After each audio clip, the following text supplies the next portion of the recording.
Hey guys, this is God of Politics. Welcome back to a brand new video, but before we get started with this video, please like this video and subscribe to the channel. Help me get to 1,000 subscribers. We are on the way to doing it, so please subscribe so that we can get there. Also, follow me on Twitter and join the Discord. Those are both linked down in the description. But in today's video, I do want to talk about the 13 keys to the White House and how they were right this election. So, the 13 keys are made by a guy named Alan Lichtman, and it is basically 13 keys of a true or false question that will determine the outcome of the presidential race. Now, this has, picked and chosen correctly many presidential elections. I believe, almost all elections in the past. He predicted Trump in 2016. He actually predicted Al Gore in 2000, but I believe that was a popular vote-based model. So, obviously Al Gore won the popular vote but lost the Electoral College. So, looking at the big picture, it says the big picture of a consequential election here, kind of a backstory if you don't know about it. It says, both Republicans and Democrats agree that 2020 is the most consequential presidential election in decades, with Donald Trump and Joe Biden posing radically different visions for the American future. It says the model does not use horse race polls or presidential approval ratings. It does not focus primarily on economic trends. Instead, the keys are 13 simple true or false questions based on the insight that presidential elections are votes up or down on the broadly defined strength and performance of the party holding the White House.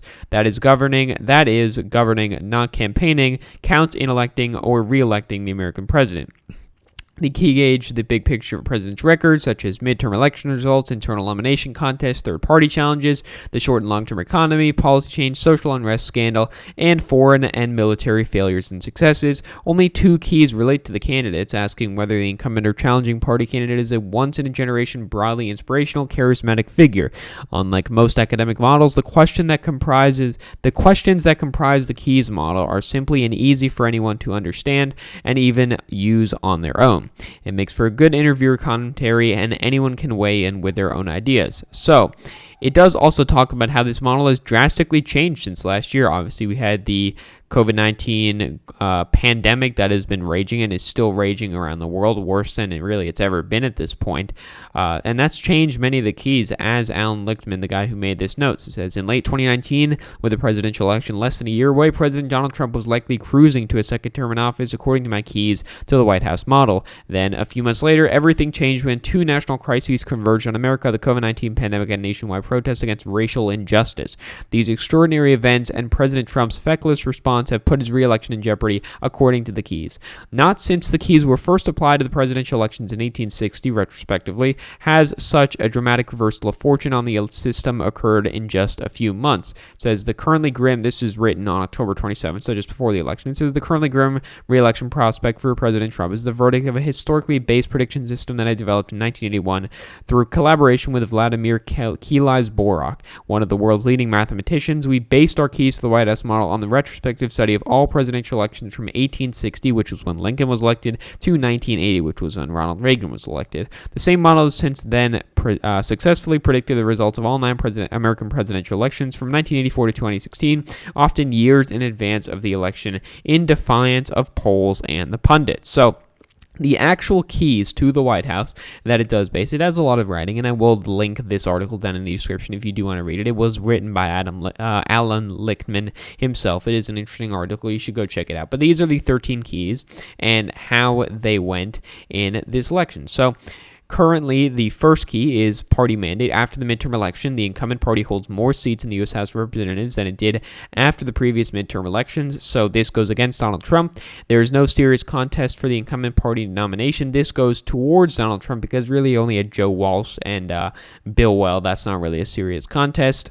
The incumbent party candidate is the sitting president. That would go in favor of Donald Trump, so that's 2 in his favor. There's no significant third party or independent campaign. That is also true, so that does go in Donald Trump's favor. The economy is not in recession during the pandemic.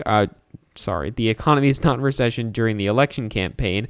That is not true. Because of the pandemic, we have had a recession, so that goes against Donald Trump. The key 6, long-term economy. Real per capita economic growth during the term equals or exceeds mean growth during the previous 2 terms. That also goes against Donald Trump. So we have 3 for Trump, 3 against Trump. The incumbent administration affects major changes in national policy. This is true. He did affect major changes in national policy. That does go for him. There is no sustained social unrest during the term. That goes against Donald Donald Trump. There's clearly been social unrest in this term, and I think that's very clear.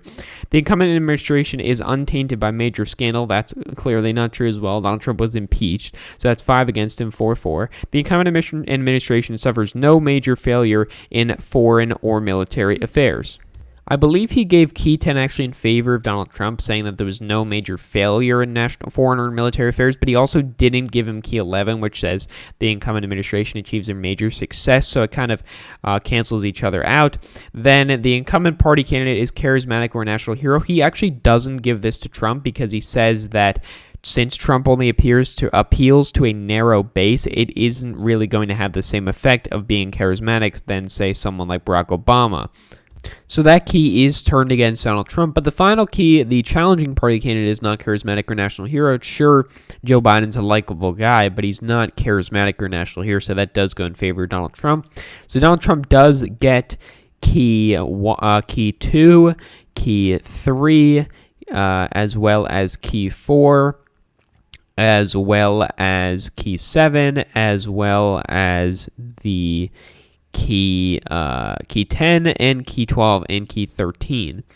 Actually, no, key 13, just key 13. So he gets 6 in favor of him and 7 against out of the 13 keys, which means it says when 6 or more are false, the challenging party wins. We have 7 that are false, which means that Joe Biden would have won, and they ended up being right. Donald Trump has lost the election to Joe Biden, and the keys were right again. I believe I made 2 videos about the keys, talking about whether they'll be right this election. I did predict that Joe Biden would win, so I predicted that they would be right, and they ended up being right.